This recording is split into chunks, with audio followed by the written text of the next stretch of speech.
Hello, you wonderful people, and welcome to another episode of Not Too Comic Book. This being a show where I talk about TV shows that are adaptations of comic books. For today's episode, I'm going to talk about the series finale of DC Stargirl. A fantastic series finale. I'd go as far as saying this might be the best DC show finale we've gotten. They put everything they could into this finale, and to me it is such a beautiful and satisfying ending. But let's break it all down. First and foremost, I was upset at the beginning because I'm like, yo, they had to hit us with one more gut punch because at least with the whole Ultra Humanite Sylvester reveal last episode, at least I had the solace of being like, man, it sucks that it was never really Sylvester, but at the very least he was already dead. Nope, they brought him back to have him alive and awake when they cut his brain out. I was like, no. And what was one of the last things he said as himself? What have you done? Where's Stripesy? What have you done with Pat? It's like the last thing that came out of his mouth, what he was concerned about is his best friend, his brother, because Pat was the only family he had. So, oh my God. I was like, that's a depressing way to start this off. Because I thought like, hey, his body was in good enough condition. They just cut his brain out because he was dead. It's like, no, even his brain was still intact. It just took the right thing. Because no one knew the condition of his body being what it was. Like, they just needed a concoction that Dragon King made just to like resurrect him. But it's like, that sucks. And we kind of get the full reveal of everything. So, what Jordan was hoping that Courtney would do, which what I thought, because Courtney's special ability is her ability to change and influence the hearts and minds of everyone around her. I figured that's what Jordan needed her for. Well, he's planning on using the Ultra Humanite inside of Sylvester to do the same thing. It's like, hey, Sylvester, well, now the Ultra Humanite gets to play the role of a lifetime, because now it's like, hey, President Pemberton. It's like, right, you're Starman, you're a legend, you're a big time hero, especially if it's like, hey, you're back from the dead too, your legend's only going to rise, and we could use that to shift and sway this country into position we need, because Jordan's seen firsthand how powerful Courtney is and how she's able to sway people to her side, even as we've seen more recently this last season, but also this season, of even being able to sway bad guys to the good side of things. So Jordan was hoping to use that, I think, in conjunction with the Ultra Humanite as Sylvester to kind of push that narrative forward. So, and now back at the house, like everyone's trying to figure out, it's like, right, why was Sylvester doing everything he did? Everything he did was to divide us, to weaken us, to make them kind of lose faith in themselves. And they're trying to figure out, well, what's this all about?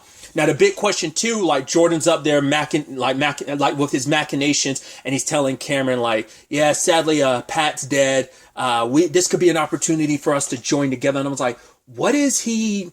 So how much does Cameron know? Like by the end, I wasn't sure what Cameron knew. Like he knew he was lying to her, but I don't know like how much he knew.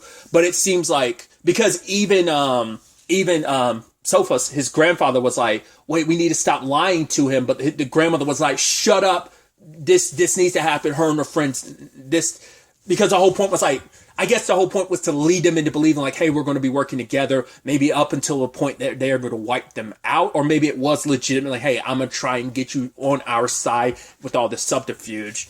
Either way, Cameron kind of calls him up into a bit of an ambush. Pat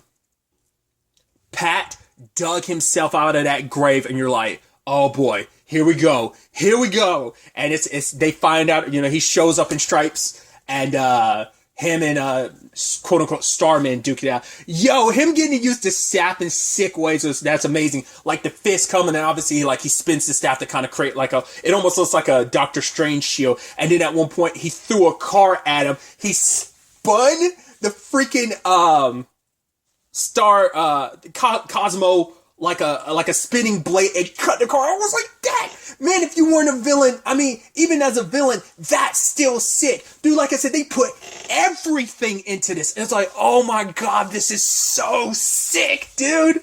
Oh man, even Barbara showing up using what Paula taught her. It's like she aimed and shot Jordan. You're like, yeah. And even he's like, oh, we could be together. We could reunite what happened. It's like, Barbara's like, yeah, I liked you as a person. I didn't care about you like that. What are you talking? I'm a married woman, you know, but it's like, she's like, you're so delusional because he saw something in Barbara that he was like, right, if I could get you on my side, just like if I could get Courtney on my side, we could be a happy family. Courtney and him could be together. You and me can be together. And she's like, what are you talking about, Jordan? There was never anything between us. Like, I believed in you and I liked you, but not like that. It's like, man, you were so delusional because he saw an opportunity like, right, this could be the perfect union of just everything working out because like Barbara kind of shared what he believed was kind of like, he thought like, oh, we shared the same vision. It was like, no, because she didn't know what your whole deal was about. So, man. So while they're duking it out, like there is the whole Beth and Sophus thing, but like Beth's like, man, I don't want to do this. And Hugon's like, yeah, I don't want to do this either. And even to the point, Cameron's grandmother was like, if you do not do this, I will kill you, you idiot. We can't have peace. It's like, she was never going to back down. And whereas like the brainwave thing was kind of on her, they made it, it's like, no, her death was her own. And they like that car squishing her and obviously her feet pointing out, you're like, they went full, God, which one is it? I always forget. Wicked Witch of the West? Is that the one that Dorothy's house drops on? The one whose Dorothy's house gets dropped on and then her her toes curl. I always forget which one's which. The main one is the East and West is the one that dies at the beginning, right? Or is that vice versa? I can never remember. Either way, you get the point I'm trying to make, you know, whether I'm right or wrong. But I was like, wow, that sucked. And even Yolanda being like, I didn't do that. It's like, no, it was of her own. Like, she could have, like, stopped this at any point in time. Like, wanted to stop the fighting amongst everybody. And obviously, Rick wants to step in and help. But, you know, obviously, like, the hourglass has done its damage. So he can't keep going until, like, they repair that situation. So I even love the whole thing. He's like, yeah, you're being manipulated by your dad, but that's not going to stop me from kicking your ass. But sadly, he didn't get a chance and got double teamed by Cameron and Jordan. No innuendos meant. But either way, I did like Courtney having her triumphant moment against, it's like, right, her mom's like, right, the only reason why the staff is working for him is because you believe it's because she lost all her confidence. She didn't believe she was worthy because in her mind, it's like, right, you're star man. I'm the person who picked up your mantle. It's not like you even chose me. I just happen to be chosen by the staff. But like, you know, it's like she's put so much, he's always been such a like, hey, you're my goal. You're my idol. Even when I thought you were my father, even when I found out you weren't my father, you were still like, your goals, you're who I want to be. So she admired him so much. And so she believed more in him than she believed in herself this season. And that's why the staff worked. But she's like, you're not worthy. And she gets to step back. You're like, yeah. And I'm like, yeah. And then Pat's like, right, no staff. And they go at it like, you know, hand to hand. And it's just like, yeah. And I'm kind of like, get him back, get him. I was like, yeah. Like I said, I was so hyped during that fight. And Pat and it feels so beneficial because you would almost be like, you'd want Courtney to have that fight, but at the same time, you're like, no, if it's important that Courtney and Cameron have that fight with Icicle. That was also pretty dope when she fought him and like they were like fighting over the staff. I was like, that's so sick. And it just like, once again, like, just because like they don't have the staffs, like they are still both super acrobatic even without the staff. The staff just enhances their acrobatics just because it's like, right, you have like a floating staff that can kind of pull you and you can float on and do all this like very like acrobatic. And once again, I will always praise the show for that too. Like I'm sure the comic books really utilize that, but like this show really showcased like how cool fighting with the staff is, you know? Because obviously the Marvel parallel you make is like Stormbreaker and Mjolnir, but it's like obviously it's a staff versus like a hammer. Like obviously Stormbreaker would probably be closer, and obviously like length and stuff like that. But it's like utilizing and like because I don't think there's anyone in the DC shows that has ever fought like Courtney because it's such a unique fighting style. Like I said, it's like her gymnastic like abilities mixed with like a mystical staff, and I just think it from a choreography standpoint, it makes her fighting style stand out so much because it's so unique and interesting to watch on screen. So I just think that's always been my thing. I'm like, I've said that time and time again that's always been one of the dopest things about this show. Was like the dopest things about Courtney is like you know what I mean, just besides just her character and who she is and personality, but just from a fighting style standpoint, I always thought that kind of stood out amongst a lot of superheroes. But you know, with my limited, you know, knowledge of like DC or, you know, even Marvel heroes, either way. But her and Cameron joining up against Isaac was pretty dope. It's just like him like holding onto the staff at one point in time and then blasting his ice at his dad. It's like, yeah, because regardless of it, it's like he ended up choosing. It's like, right, I'm not going to let you hurt Courtney, because it's like, right. And even him saying the line of, hey, you don't make me do to you what Brainwave had to do to his son. And for Courtney, it's like that the fact is that you even went there. It's the fact that you even thinking that, the fact that you even said that, it's all the proof I need that you're not a good father. You're not a good person. You never were. You know, you're just playing acting. And so ultimately Cameron's the one that deals with his dad, but his dad's not dead, as we see like, oh, you see his face as so I was like, oh, did he leave his body behind and escape? I don't know if it's a thing of he turned into pure ice from the blast. He's like, if I stick, because I thought what was going to happen is like he was going to be completely frozen in place, but could ice ever completely keep him in place or something? But he ends up taking off. There's a whole situation with Jakeem and obviously Cindy and her dad go at it, and the Jakeem's like making a wish. He's like, please, I want like the most beautiful girl to never be bothered by her father again. And Mike's like, what are you talking about? Like, how do you know she's, because he's like, she is to me the kid with the pen, and like the thunderbolt lightning kind of going through him. Like, I was like, dude, he did it. And the Ultra Humanite kind of, at first I almost expected him to come down looking like a white Bebo, but it's like, no, that's a very like Arrowverse specific thing. So I'm like, oh, of course they wouldn't do that, but he still got turned into a stuffed animal. And I was like, hey, this is my queen. This is a gift from your not so secret admirer. It's Jakeem. It was Jakeem. I love that so much. It's so good. I was like, oh, for Cindy, it's probably like the best gift anyone could ever give her. I was like, dude. Obviously, Cameron at the end of it all ended up leaving, because for him, it's like, at the end of the day, I need to get my grandfather some help. Plus, like, I betrayed you, Courtney. I betrayed my family. My grandmother's dead. My dad, it's like, I'm leaving Blue Valley after this. But she's like, stay and I can help you. And he leaves, and Courtney thinks that's the end. And dude, we get some closure all across the board. I'm like, yes, dude, because it's not just the fighting stuff, it's all the beautiful closure we get. The fact is, Rick and Beth, Rick apologizing for, you know, the way he's been acting. He's like, yeah, that was kind of not just on the hourglass, that was on me. And he'd appreciate their help, and he's sorry for everything. And Beth telling her family is like, right, I do need your help. And they're like, oh, does that mean we get to be your sidekicks? She's like, oh, that seems a little derogatory. They're like, no, we could be, oh my God, costumes. They're like super excited about it. It's like, yeah, let's be your sidekicks. What was, I forgot hers was Hootie as an homage to Dr. Midnighter's Wise Owl. It's just like her parents they've been super excited since they found out about Beth being a superhero last season, that now they get to enjoy the perks. So like, not only is our daughter a superhero, we get to be sidekicks too. Like, they're happy being sidekicks as long as we get to help you. And oh, this is going to be so awesome. The cosmic staff, Cosmo goes back to his original box and not the casing that fake Sylvester made for him. And we find out how Pat got out. You know, bringing it all kind of full circle, Pat says the reason why he was able to get out is because when he was first captured by Dr. Weird, Sylvester taught him how to dislocate his thumb so that he could get out of any restraints, and he dug himself out. He's like, if it wasn't for Sylvester, I would have died then. It's like, yeah, Sylvester saved his life before, and it's like, Sylvester saved my life one more time. It's like, I'm sorry that it wasn't it wasn't actually Sylvester that came back.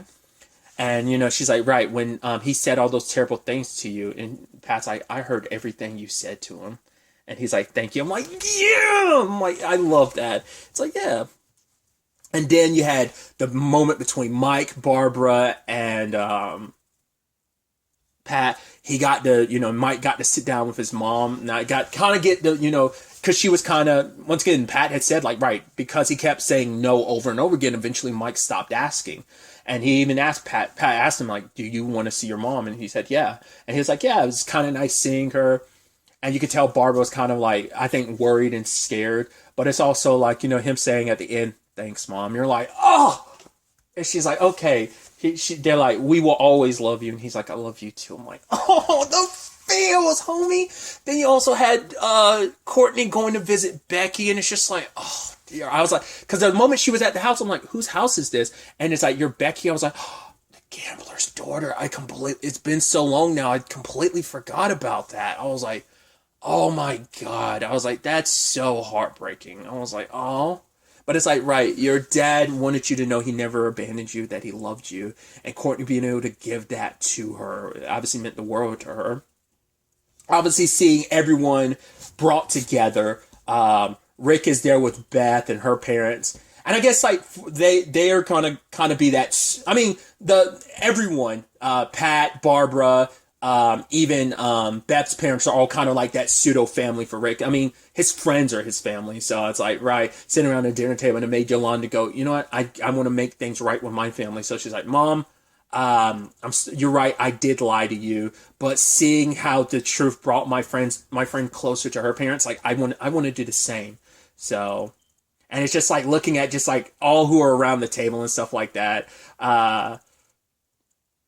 Even Cindy's there. I'm like, but no Artemis. And I was like, really? No Artemis? They were even making a point like, oh, she'll show up when she's needed. She just has a way of doing that. And then we got like our first like thing. I'll get to that in a second. Also, because I thought Grundy might come in, save the day at the end or something like that. But even then, Rick goes visit him. It's like, right, Dragon King, Icicle, Sylvester. No one else got a second. Everyone else got a second chance, but not you, buddy. I miss you, pal. And then we see that he came back, and I'm like, yes, that's all I needed. I was like, I thought he'd come through, by the end to kind of help out or something like. But it's like, no. But still, that's nice, God, what else? What else? There's just so much. Obviously, the situation with Courtney going to the McKent's house.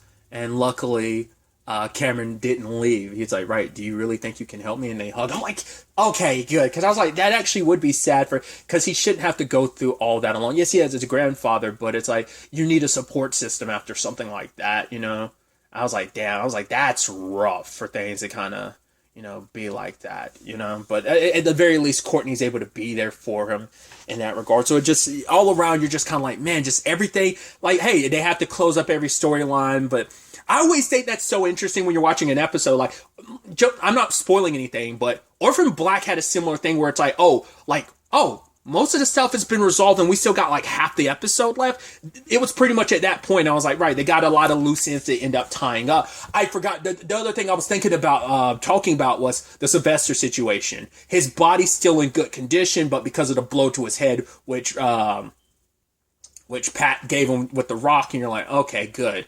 But it's like, yeah, he's pretty much brain dead. I mean, he's not, his brain is its normal brain. He was just inside of a gorilla's body, so. But now it's like, okay, so, but if they can find Sylvester's brain, because it's like, right, he said he was gone, but it's like, right, they've always lied. It is sad to see that Sylvester's brain has been stuck in that loop for the past 9 months. It's like replaying his last moments over and over again before his brain was cut out. But at the very least, hey, he's still alive, because they wouldn't just get rid of Sylvester because it's too much of a trophy. I think they probably all, either that was something that the Dragon King did trying to experiment on it, or that was something the Ultra Humanite did in being like, hey, I got this, But like, hey, they wanted to keep his body on life support just in case they found Sylvester's brain, because it's like, right, there's a chance it's out there, and it is. I was like, at the very least, even if we never got resolution to that, which we do get resolution to it, but at the time I was like, if we don't get resolution to it, at the very least we know that's out there to get resolved, but we do know it eventually did get resolved, so. Then we did that 3-month time skip, and it's Jordan, and we heard voices calling them, and I was like, who is that? And I was like, Artemis is like, yo, had to make her final appearance, and her final appearance it's like, you're not, this is stuff my dad put in his puck. It burns even water, so there's no coming back for you this time and getting revenge for our parents. I was like, yo, I mean, she kind of remind me of Oliver a little bit, especially like underneath the mask, the paint under her eye, like on her eyes. I mean, obviously, like very Batman and Oliver. I mean, obviously, Oliver Queen was the first time. Well, truth be told, Batman was the first one that really do that because they did it in the Batman movies. They just didn't make a point of it like they did with the Batman with Robert Pattinson. But obviously, like Oliver Queen was like my first like time being old enough to recognize a hero doing that was like that. But yeah, it kind of because she even kind of looked like Green Arrow, like up there like that. Just like yeah, I was like, and that's also a pretty brutal way for him to go. It's like no, you're not just going to get away for you to be alive long enough to keep your schemes. It's like no, Dragon King's stuck as a toy. The Ultra Humanite is brain dead. He's fully dead. And you are like the last of the ISA, and you're gone. Because, like, yeah, her parents are gone, the gambler's gone. I mean, technically, the Shade is still alive, so he's still out there. But, yeah, amongst the evil people, once again, like, everyone else had kind of moved on, had changed their situation, but Jordan was still evil, and so was the Dragon King. But it's like, yeah, he was taken care of. Like I said, just brutal way, just like, burning alive. I mean, I don't know if Cameron thought, like, hey, my dad might still be out there, or maybe my dad's dead. I don't know. But either way, he's super dead now, and I don't know whether Artemis ended up telling the rest of the team of that or not, but it's like, yeah, she ended up, and I think it's poetic for her to be the one, like I said, if it wasn't Cameron, it does feel poetic that she got that killing in, it's like, wow.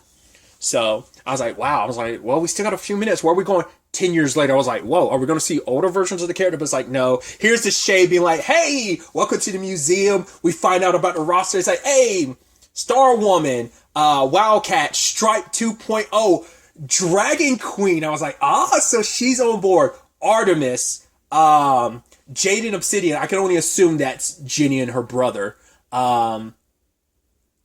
Jakeem Thunder. I love that.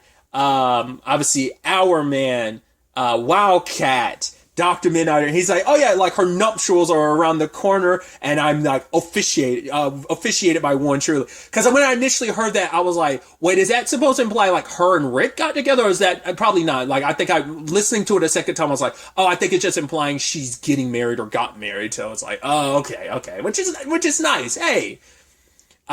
Solomon Grundy also was part of it. I'm like, yeah, bringing in the villains and stuff like that too. Icicle was there too. So, cause I don't know if he's like, his character's like that in the comics or not. Like, because I read this, like I said, this little quick thing I'd Googled like a while back. People were wondering which side of the pendulum, Cameron was going to be on, like that he had the potential to be a hero or a villain. And I wonder in the comics, I mean, if he exists.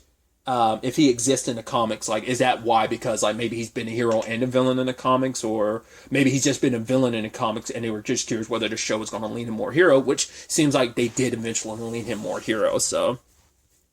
But obviously talking about the exploits of the Justice Society of America, obviously taking down the ISA, then, oh god, what's his face?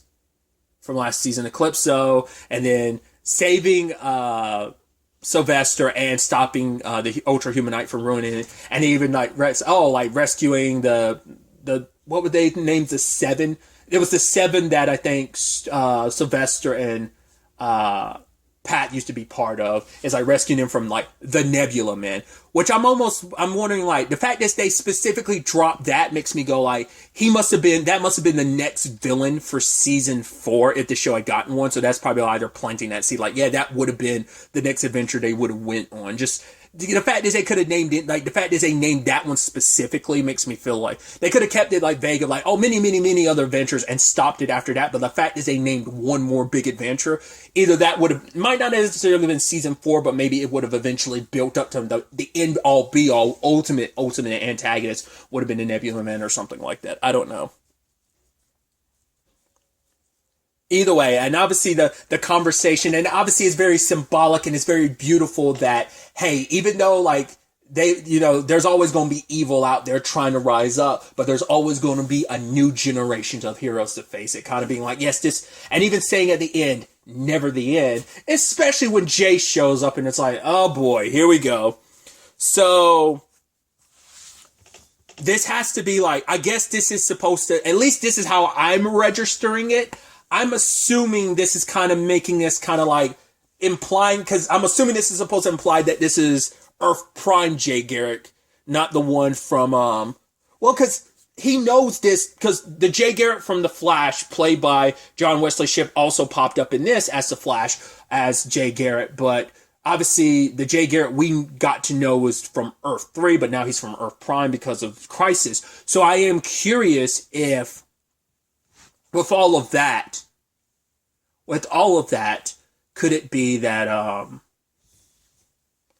that's supposed to imply like some crisis? I mean, that crisis happened, and now this is like Earth 2 now, like it was kind of set up at the end of Crisis, and that is Jay from Earth Prime being like, "Yo, Shade, we got."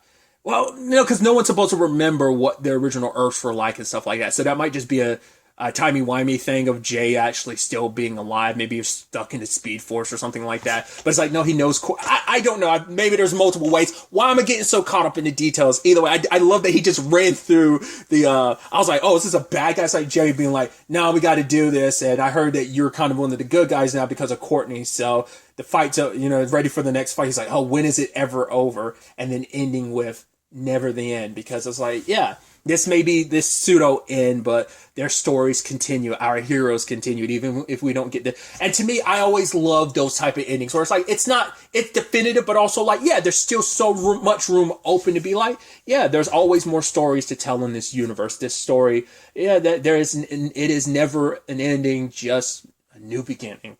So I think all across the board, this was a stellar finale. It hit me with just got me excited and hit me with all the feels, all that you want from a finale. I am so bummed we do not get to continue this show. This show should have, at bare minimum, went 2 more seasons. I mean, at very least, I was hoping, at least they could have, done season 4 and then let them go into the 4th season knowing once again, there's everything going on with Warner Brothers Discovery. Obviously, there's rumors about, everything going on with James Gunn, which even he's been like, yo, me and maybe Peter are the only people who know what the plan is. Cause I don't even know if they pitched everything to Zoloff. Not Zoloff. That's Christian Harloff's name for him. Zaslav, I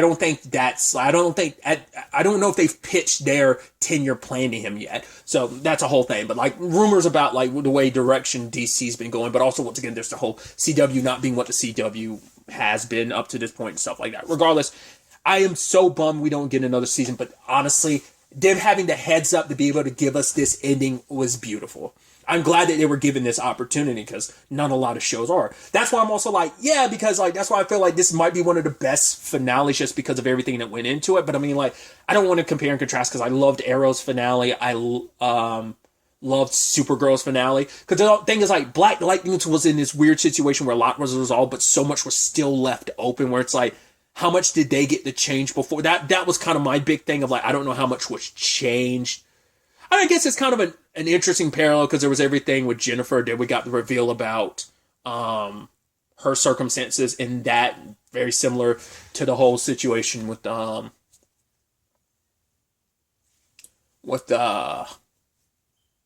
Sylvester in this. So there's a direct parallel. But so I still feel like that was mainly resolved, but obviously kind of in the same vein. So. Obviously Batwoman and Legends both got canceled, so they have at least Batwoman ends on a certain point, but it's still some stuff is resolved, but it's still no, there's still plenty more story to tell.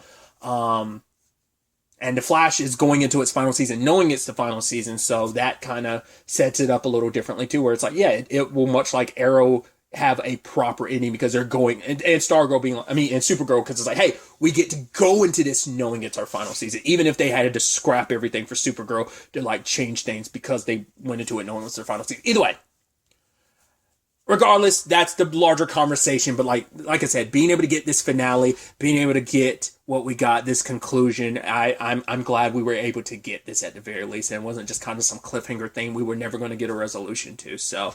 Yes, would I still want more Stargirl? Yes. I highly doubt there's room for them to be we're going to continue things, kind of get you an in-between story, what would have been a season 4, or maybe 10 years down the road, some of the actors are older, that'd be neat and stuff like that, but that's wishful thinking. It's not going to happen, but I'm still grateful we got what we got, and it's been a hell of a journey.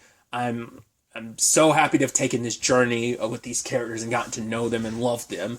And yeah, just to everyone involved in the show, cast, crew, everyone in front of the camera, behind the camera, thank you for bringing another amazing show, bringing these amazing characters to life, because this was kind of my first, except with the exception of the little bit we got of Hourman in Legends of Tomorrow, and the time, the little we've gotten with Stargirl. Like, this is like a lot of time we got to spend with Courtney, because we got introduced to her in Legends of Tomorrow, a version of that character in Legends of Tomorrow, but like spending a lot of time with these characters, I really, really appreciate it. And to everyone involved with this project, I wish them the best in their future endeavors.